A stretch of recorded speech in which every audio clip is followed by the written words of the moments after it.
Hello students, welcome back to my channel topper science hub. आज हम इस channel पे पढ़ने वाले हैं कि डीऑक्सीजनेटेड ब्लड हमारा ऑर्गन्स में कैसे पहुंचता है। तो उसको हम पढ़ने के लिए स्टार्ट करते हैं। चलिए स्क्रीन पर दिखाती हूँ मैं आपको कि किस तरीके से डीऑक्सीजनेटेड ब्लड ऑर्गन्स में जाता है। Why deoxygenated blood is formed in all organs of the body? जैसा आप लोग जानते हैं कि हर ऑर्गन हमारा सेल से बना होता है और हर सेल्स को ऑक्सीजन की जरूरत होती है। तो जैसे आप ये देख ही रहे हैं, कई सेल्स हमारे ऑर्गन जैसे ये दिख रहे हैं, heart, brain, kidney, muscles, liver, stomach और अदर ऑर्गन्स। सभी ऑर्गन्स जो है सेल से बने होते हैं और इन सेल्स को एनर्जी की जरूरत पड़ती है। तो इन्हें अलाइव रहने के लिए, जिंदा रहने के लिए इन्हें फंक्शंस परफॉर्म करने होते हैं, क्योंकि इन्हें एनर्जी की भी जरूरत होती है। ठीक है, तो यही चीज इसने बोली है फर्स्ट पॉइंट पे, every organ is made of cells and every cell needs oxygen. हर सेल को ऑक्सीजन की जरूरत है। ऑक्सीजन की जरूरत है तभी वो अलाइव रह पाएगा, तभी वो जिंदा रह पाएगा और फंक्शंस परफॉर्म कर पाएगा।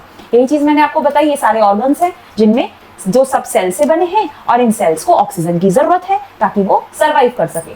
अब आगे देखो, आप ये आता है, सेल प्रोड्यूस करता है energy through a process of respiration.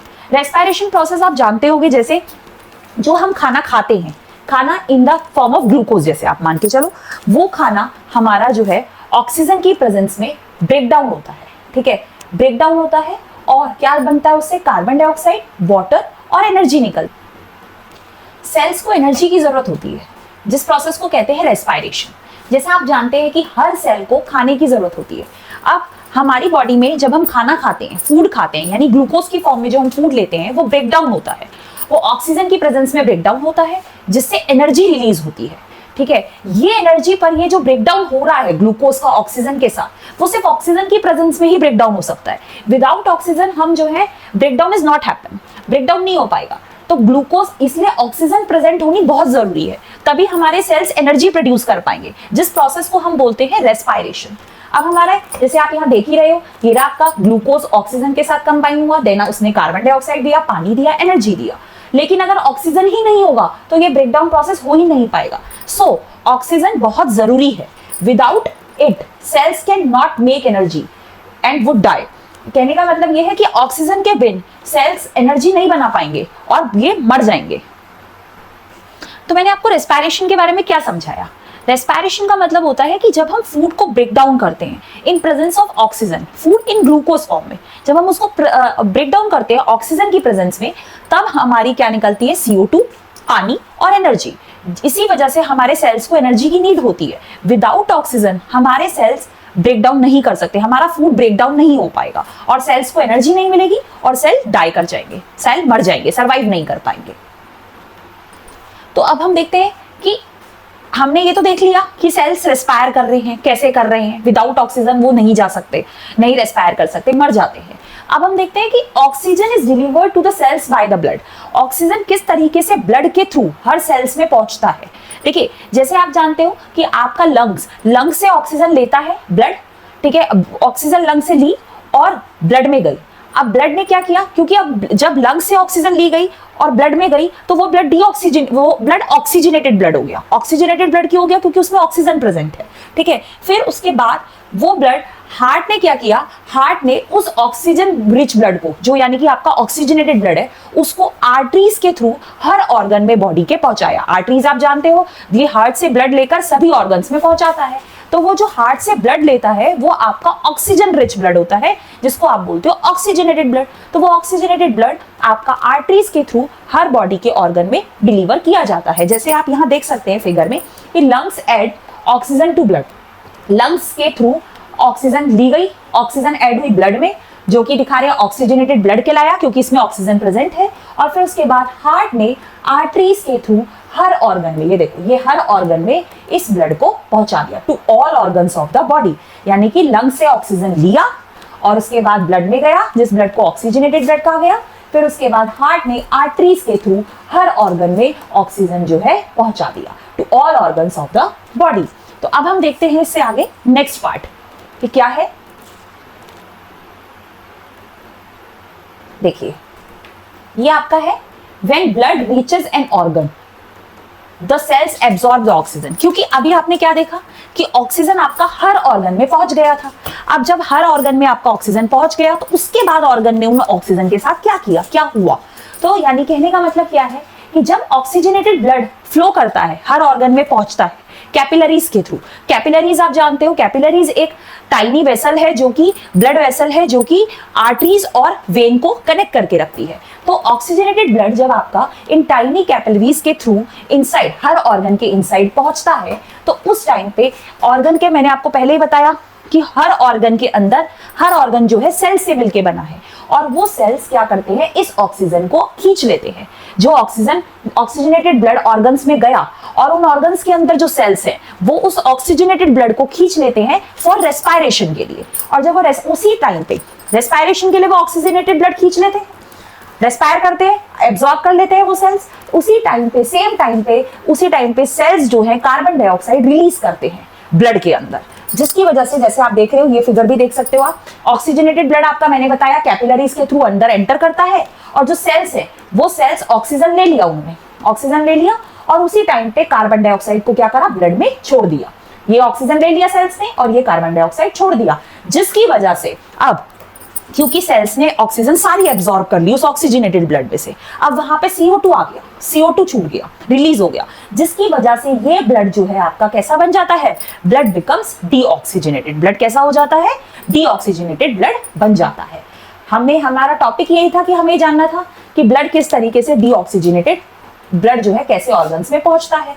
अब आगे हम देखेंगे कि किस तरह, अब फिर से आप देखते हैं ब्लड, नेक्स्ट पॉइंट किया, यहां तक आपको समझ में आया होगा कि भाई ऑक्सीजनेटेड ब्लड आपका एंटर करा कैपिलरीज के थ्रू, सेल्स ने एब्जॉर्ब करा और उसके बाद उसी टाइम पे, क्योंकि ऑक्सीजन तो इन्होंने ले ली, लेकिन उसी टाइम पे इन सेल्स ने कार्बन डाइऑक्साइड छोड़ दी, जिसकी वजह से वो ब्लड आपका डीऑक्सीजनेटेड ब्लड बन गया। डीऑक्सीजनेटेड ब्लड मतलब जिसमें ऑक्सीजन की मात्रा कम हो और कार्बन डाइऑक्साइड की मात्रा ज्यादा हो। तो अब हम नेक्स्ट पार्ट देखते हैं इसका, ये क्या बोलता है। The blood leaving the organ is now deoxygenated, क्योंकि अब जो मैंने आपको यहाँ पे बताया कि यहाँ से जो ब्लड निकला वो डीऑक्सीजनेटेड ब्लड था। तो इसका मतलब अब वो जो, यानी कि अब जो बात हमारी टॉपिक है मेन कि डीऑक्सीजनेटेड ब्लड कैसे ऑर्गन तक पहुंचा, तो आपने देखा कैसे पहुंचा। पहले तो आपका ऑक्सीजनेटेड ब्लड ही था वो, लेकिन वो ऑक्सीजनेटेड ब्लड जब सेल्स के पास गया, ऑर्गन के हर सेल्स के पास गया, उस टाइम उन सेल्स ने उस ऑक्सीजन को एब्जॉर्ब कर लिया और एब्जॉर्ब करके सेम टाइम पे सेल्स ने CO2 रिलीज किया, जिसकी वजह से उन सेल्स में और जो ब्लड गया वो डीऑक्सीजनेटेड ब्लड बन गया। इसका मतलब यानी सारे सेल्स, जो भी ऑर्गन के सेल्स होते हैं वो ऑक्सीजन एब्जॉर्ब कर लेते हैं और सेम टाइम पे कार्बन डाइऑक्साइड ऐड हो जाती है, जिसकी वजह से जो ब्लड वहां से निकलता है वो डीऑक्सीजनेटेड होता है, क्योंकि उसमें बहुत लिटिल अमाउंट में ऑक्सीजन होती है। ये देखिए, ब्लड एंटर करा ऑर्गन में और O2 सारे सेल्स ने ले लिया, CO2 रिलीज हो गया, जिसकी वजह से जो ब्लड यहां से निकला होगा वो ब्लड आपका डीऑक्सीजनेटेड ब्लड होगा। देखिए, देख सकते हैं, अब ये यही बताया है डीऑक्सीजनेटेड ब्लड का मतलब क्या है, O2 की मात्रा कम, CO2 की मात्रा ज्यादा। अब होता क्या है, अब एक्चुअली जब डीऑक्सीजनेटेड ब्लड आपका बन जाता है तो इसे वापस हार्ट में भेजा जाता है, वेन्स के थ्रू हार्ट में भेजा गया, उसके बाद लंग्स में भेजा गया। लंग्स में फिर से क्यों भेजा गया डीऑक्सीजनेटेड ब्लड को, डीऑक्सीजनेटेड ब्लड कौन था, जिसमें ऑक्सीजन कम थी, तो इसे लंग्स में क्यों भेजा गया, ताकि लंग्स फिर से इसके अंदर ऑक्सीजन को फिल कर दे, भर दे।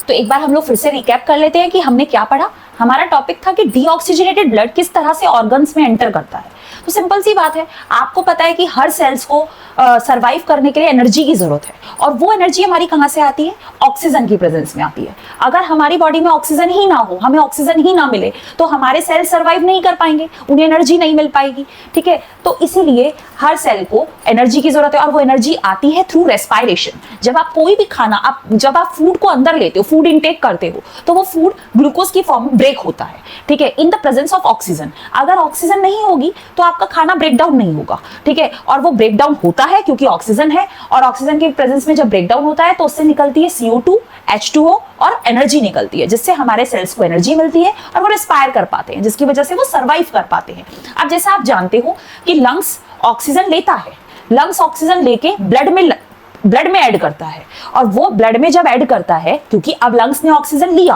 और वो ऑक्सीजन ब्लड में ऐड हुआ, और जब वो ब्लड में ऐड हुआ तो वो क्या हो गया, ऑक्सीजनेटेड ब्लड हो गया, क्योंकि ब्लड में ऑक्सीजन ऐड हो गया, इसीलिए उसको ऑक्सीजनेटेड ब्लड बोलेंगे। अब वो जो ऑक्सीजनेटेड ब्लड है वो हमारा जो भी हमारा ऑक्सीजनेटेड ब्लड है, जैसे आपने यहाँ देखा भी था कि ये रहा आपका हार्ट, अब वो ऑक्सीजनेटेड ब्लड आपका हार्ट में आर्टरीज के थ्रू हर ऑर्गन में जाता है। यानी हार्ट में आपका आर्टरीज के थ्रू, ये रहा हार्ट में आर्टरीज के थ्रू ये ऑक्सीजनेटेड ब्लड हर ऑर्गन में पहुंचता है। और आपको ये बात पता है कि हर organ, every organ is made up of cells, cell से बने हैं। तो जब वो हार्ट के थ्रू, आर्टरीज के थ्रू हर ऑर्गन में गया, तो उस ऑर्गन के सेल्स ने उन ऑक्सीजन को एब्जॉर्ब कर लिया। अब वो वहां से फटाफट से खींच लेंगे ऑक्सीजन को। क्यों खींच लेंगे भाई? रेस्पिरेशन के लिए। वो ऑक्सीजन को खींच लेंगे। जब ऑक्सीजन को खींच लेंगे रेस्पिरेशन के लिए, तो ऑर्गन्स के पास जब वो ऑक्सीजन खींच लेंगे तो उनके पास ऑक्सीजन की कमी हो जाएगी उस टाइम पे वो ब्लड में, और सेम टाइम पे वही सेल्स CO2 रिलीज करेंगे ब्लड में। तो इस टाइम पे वो ब्लड जो है आपका ऑक्सीजनेटेड ब्लड से डीऑक्सीजनेटेड ब्लड बन जाएगा, क्योंकि ऑक्सीजनेटेड ब्लड था ऑक्सीजन की मात्रा ज्यादा हो। लेकिन यहाँ पे क्या हुआ? यहाँ पे हमारे ऑर्गन्स के सेल्स ने ऑक्सीजन को खींच लिया और CO2 सेम टाइम पे उन सेल्स ने CO2 रिलीज करी, जिसकी वजह से उन ऑर्गन्स में अब जो ब्लड है वो कौन सा है? उन ऑर्गन से जो ब्लड अब निकलता है वो डीऑक्सीजनेटेड ब्लड हमारा होता है। अब होता क्या है, इस जैसे आपने देखा कि डीऑक्सीजनेटेड ब्लड, अब आपका जो डीऑक्सीजनेटेड ब्लड है वो फिर से डीऑक्सीजनेटेड ब्लड पढ़ा हमने। अब डीऑक्सीजनेटेड ब्लड वापस से हमारा हार्ट में जाता है थ्रू वेन्स के थ्रू हार्ट में जाता है और फिर लंग्स में जाता है। अब वापस से ये डीऑक्सीजनेटेड ब्लड भाई लंग्स में क्यों भेजा जाता है? इसमें तो ऑक्सीजन की कमी है, लेकिन इसे लंग्स में क्यों भेजा जा रहा है? लंग्स में इसलिए भेजा जा रहा है ताकि लंग्स इसके अंदर से फिर से ऑक्सीजन फिल कर दे। इस तरीके से ये प्रोसेस चलता रहता है हमारी बॉडी में, और इस तरीके से हमारे बॉडी में ऑक्सीजनेटेड ब्लड डीऑक्सीजनेटेड ब्लड में कन्वर्ट हो जाता है। तो यही, आई होप आप लोगों को क्लियर होगा ये। अगर आपको ये वीडियो पसंद आई हो तो आप इस चैनल को सब्सक्राइब कीजिए, लाइक कीजिए, शेयर कीजिए।